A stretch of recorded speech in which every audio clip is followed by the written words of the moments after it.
بسم الله الرحمن الرحيم. الحمد لله وحده، والصلاة والسلام على من لا نبي بعده. أما بعد، باب نور جديد. نناقش اليوم فن التغافل حين يسمو القلب فوق الجراح. النهاردة عايزين نعيش مع حكمة النبلاء، مع عبادة العظماء، مع هذه القيمة، قيمة التغافل.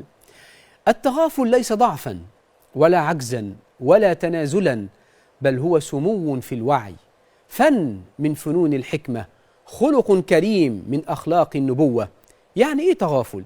يعني أن تمتلك القدرة على الرد ثم تختار الصمت، أن ترى الزلة بعين الرحمة أي بعين الصفح، لا بعين الانتقام أي لا بعين الغضب، أن تذكر قوله تعالى: خذ العفو وأمر بالعرف وأعرض عن الجاهلين.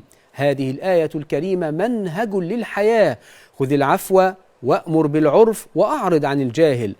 التغافل عبادة العظماء الذين سكنوا منازل الحلم وارتقوا إلى مقامات الصفح.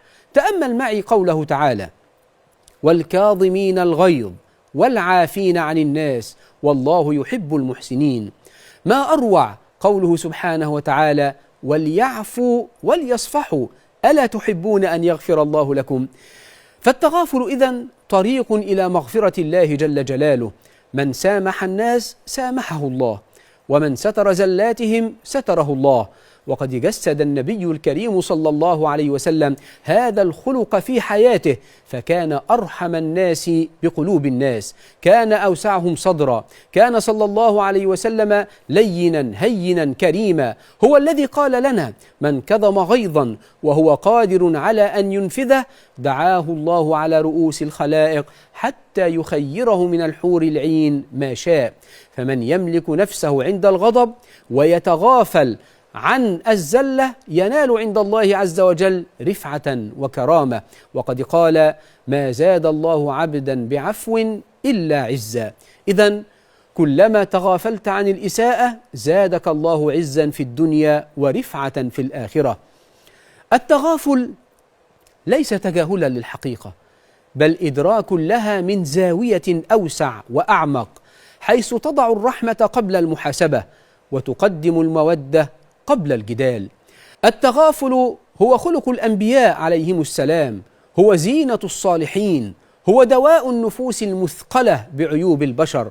حاول أن تتغافل عن الزلات لتزهر المحبة، حاول أن تسامح الأخطاء حتى يثمر الصفاء، حاول أن تغض الطرف عن الهفوات ليكتب لك الله الأجر والسكينة.